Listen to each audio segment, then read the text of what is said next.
ملک کے دوسرے حصوں کی طرح بلتستان میں بھی خواتین کا عالمی دن منایا جا رہا ہے۔ اس دن کے حوالے سے خصوصی تقریبات کا اہتمام کیا جا رہا ہے، جن میں مختلف شعبۂ زندگی میں نمایاں خدمات انجام دینے والی نمائندہ خواتین کی حوصلہ افزائی کے لیے انہیں ایوارڈ سے نوازا جا رہا ہے۔ اسکردو میں منعقدہ خصوصی تقریب میں بڑی تعداد میں ایسی خواتین شریک تھیں جنہوں نے اپنی زندگی کا بیشتر حصہ ملک و قوم کی خدمت میں گزاری، جن کی طویل جدوجہد کے نتیجے میں حاصل ہونے والی کامیابی کو نئی نسل کے لیے رول ماڈل کے طور پر پیش کیا گیا۔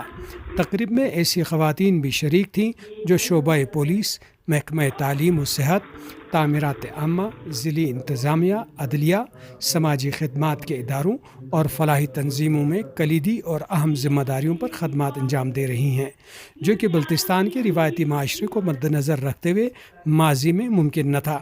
ماضی میں خواتین کے بلتستان کے معاشرے کے اندر رہ کر بچیوں کی تعلیم حاصل کرنا ممکن نہ تھا، لیکن آج بلتستان سے طالبات اعلیٰ تعلیم کے حصول کے لیے امریکہ سمیت مختلف ملکوں کا رخ کر رہی ہیں۔ میری بیسک ایجوکیشن اسکردو سے ہی، گورنمنٹ کالج، گورنمنٹ اسکول سے میں نے پڑھا ہے میٹرک تک۔ اس کے بعد ڈگری کالج اسکردو سے میں نے گریجویشن کی میجر سائیکالوجی میں۔ اس کے بعد میں پنجاب یونیورسٹی میں اپلائڈ سائیکالوجی میں نے ایم ایس سی کیا ہے۔ ایم ایس سی کے بعد میں نے ایک اسکالرشپ ون کی، جس کے تھرو مجھے یو ایس جانے کا موقع ملا، جہاں میں نے 1 ایئر کی ڈگری کی ہے اسپیشل ایجوکیشن میں۔ وہ ایک ایڈوانس ڈگری تھی جس کے اندر پروفیشنل اور کمیونٹی ورک دونوں شامل تھا۔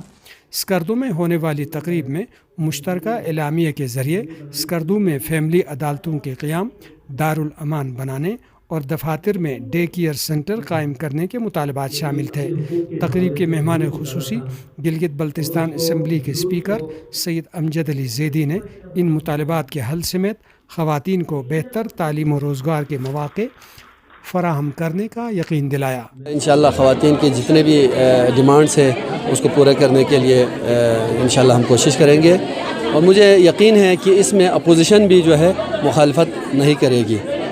انشاءاللہ ہم اس ڈیمانڈ کو لے جائیں گے اور جائزہ لیں گے کہ یہ کس حد تک ہم اس پر عمل درآمد کر سکتے ہیں، اور جتنی میری فیور کی جہاں تک ضرورت ہے انشاءاللہ میرا مکمل فیور ہوگا۔ Qasim Naseem, P T V news, Skardu.